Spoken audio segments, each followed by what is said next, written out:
Yang pertama adalah Assalamualaikum Ustadz. Waalaikumsalam. Saya punya teman yang sudah ngaji dengan Ustadz, maksudnya seorang Ustadz ya, disuruh mengucapkan syahadat dengan kajiannya. Disuruh mengucapkan syahadat dengan kajiannya bagus, mengikuti Al-Quran dan Sunnah. Beberapa lama kemudian disuruh berbaiat. Selanjutnya tidak lanjut ngajinya. Lalu didatangi ustadz, maksud ustadz tersebut ya. Didatangi ustadz dan jamaahnya. Ustadznya mengatakan kalau tidak lanjut akan dicabut syahadatnya. Cara nyabutnya gimana ya? Bilang cara nyabutnya gimana? Ustadznya suruh kemari. Ya. Pertanyaan saya, bagaimana dengan berbaiat dengan ustadz dan bagaimana dengan dicabutnya syahadat tersebut? Terima kasih. Justru harus istighfar, bertobat, sudah bersyahadat di depan ustadz itu. Ya. Karena itu baiat yang bid'ah. Baiat yang bid'ah. Ya. Dan tidak perlu syahadat lagi. Ya. Apa dalilnya, akhi? Dalilnya Rasul kita sallallahu alaihi wasallam bersabda, "Ma min mauludin illa yuladu 'alal fitrah, fa abawahu yuhawwidanihi aw yunassiranihi aw yumajjisanihi." Ya. Tidak ada seorang bayi pun yang dilahirkan melainkan dalam keadaan fitrah, kata Rasul. Kedua orang tuanya lah yang membuat dia jadi Yahudi atau Nasrani atau Majusi. Apa arti fitrah? Dalam keadaan Islam. Dua orang tua yang jadikan dia Yahudi. Nah, ikuti orang tuanya. Jadikan dia Nasrani, jadikan dia Majusi. Kalau orang tuanya jadikan dia Muslim, dia Muslim. Makanya dari hadis ini ulama berkata baiat, mengucapkan syahadat lagi di depan seorang guru, ini bid'ah. Di depan kelompok tertentu, ini baiat yang tertolak. Dan baiat kita sudah kasih baiat kepada pemimpin kita. Ya. Dan tidak harus baiat itu menjabat tangan, tidak harus. Di zaman Abu Bakar, di zaman Umar, di zaman Utsman, dan di zaman siapa? Ali. Tidak semua kaum muslimin berbaiat pakai jabat tangan. Baiat itu yakin dalam hati dia pemimpin kita. Cukup. Ini ada sebagian kelompok yang sesat, menyimpang dan bahlul, ada di situ semua ada. Ya. Ngaji ya. Kemudian sembunyi-sembunyi ngajinya juga. Kemudian sampai ada yang cerita di antara mereka yang tobat tuh ditutup matanya, dibawa pakai mobil, gak ngerti di mana, masuk ke ruangan, buka ininya, kemudian baiat di situ. Baiat. Ini baiat yang mulgha. Mulgha ini apa? Tidak dianggap. Ya, nggak ada apa-apanya, ya. Dan ustadz tersebut tidak berhak nyebut syahadat. Emang dia Tuhan, dia Allah, dia wakil Allah gitu? Enggak, akhi. Ya, ini ustadz nih, wallah bahlulnya minta ampun. Astagfirullah. Ada ya orang seperti ini, ustadz ini. Ya, ada. Subhanallah. Ini namanya mempermainkan agama ini. Ya, orang semacam ini mempermainkan agama nih. Orang semacam ini main-mainin agama, dan kelompoknya juga main-main agama. Tapi ada yang semacam itu. Ya. Jawabannya adalah tidak usah khawatir. Ya, itu semua permainan. Itu semua bid'ah. Bahkan kita harus bertobat. kemudian bersyukur pada Allah karena sudah lepas dari kelompok yang menyimpang ini. Ya. Nah,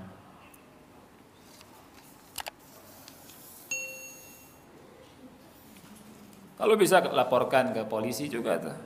Selesai.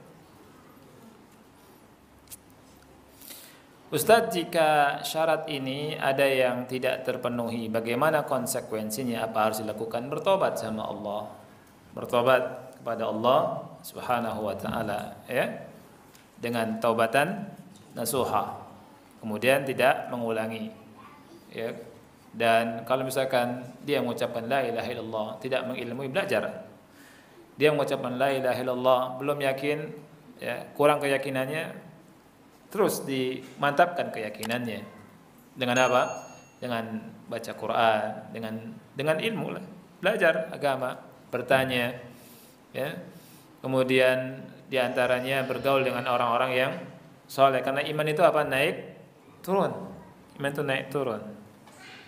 Jadi bergaul sama kawan-kawan yang soleh di pengajian dan seterusnya.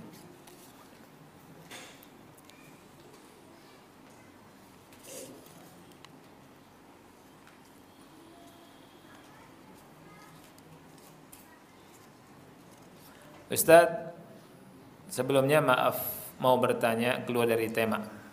Ya nggak apa-apa. Jika seorang akhwat yang masih kuliah menikah, maka biaya tanggungannya jatuh ke siapa? Suaminya atau ayahnya? Bolehkah kalau tetap ayahnya yang nanggung? Syukran. Saya tanya suaminya apa ayahnya? Dua-duanya, subhanallah, enak banget ya. Baik.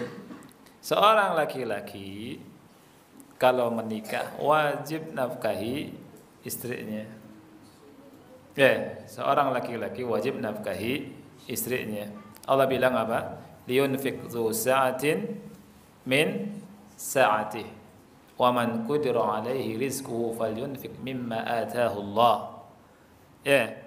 Kata Allah, hendaknya orang yang luas punya kelapangan harta, dia keluarkan infaknya sesuai dengan kelapangannya. Wa man qudira 'alaihi rizquhu falyunfiq mimma ataahu Allah.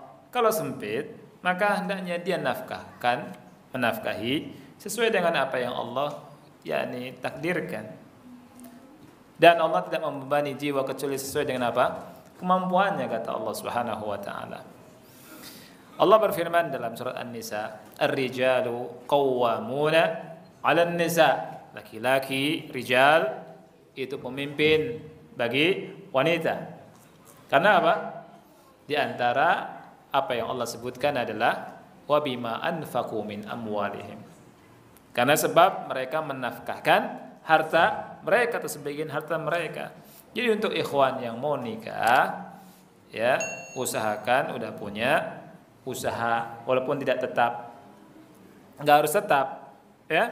Antum misalkan punya usaha apa saja, apakah jualan, ya, jualan mobil, jualan rumah, ya. Antum punya usaha, ya enggak? Terus jualan tanah, usahanya kan, misalkan, iya. Jual baju, bagus. Jual kitab, buku-buku. Yang penting gak minta-minta. Allah kasih rezeki, berkah. Ya. Itu habis katanya waktunya. Tandanya ya nanti. Habis ini selesai insyaallah. Ya. Habis ini selesai. Ya. Atau kepencet sama saya. Oh iya. Kepencet sama. Oh, maaf akhi. Jadi bunyi. Nah, anak kira dari ikhwan. Afwan ya. Nah, laki-laki ikhwati fillah yang punya kemampuan nikah. Apalagi kalau misalkan sudah ngelihat apa namanya helm kayak kelihatan ahwat. Ada helm ahwat, aduh, ya udah wajib nikah tuh. Bahaya, udah bahaya, wajib nikah. Ya, tapi kerja, jualan, jangan malas. Jangan sudah nikah, hidupnya tidur, makan, ya, kemudian di kasur, sudah masuk rumah sakit jiwa aja mungkin. Ya, terus yani kerja semangat, banting tulang, peras keringat, ya. Nah, tentang tadi yang ditanyakan, kalau misalkan ada kesepakatan di awalnya, maka tidak mengapa, ya, orang tua masih membantu, ya, membantu putrinya, ya, kemudian bantu juga suaminya karena masih kuliah juga, misalkan sama-sama, lebih baik, kebaikan di atas kebaikan. Tapi si suami yakni kerja, ya. Tapi cari mertua seperti ini susah, akhi. Jangan ngelamun, ya. Banyak ikhwan yang ngelamun, ya. Nah, jadi harus apa? Kerja. Tapi kalau hukumnya boleh, Tapi kewajiban itu kewajibannya si suami, nafkah itu, ya, kewajiban suami, ya. Barangkali ini saja yang bisa kita bahas, mudah-mudahan manfaat. Ikhwan fillah,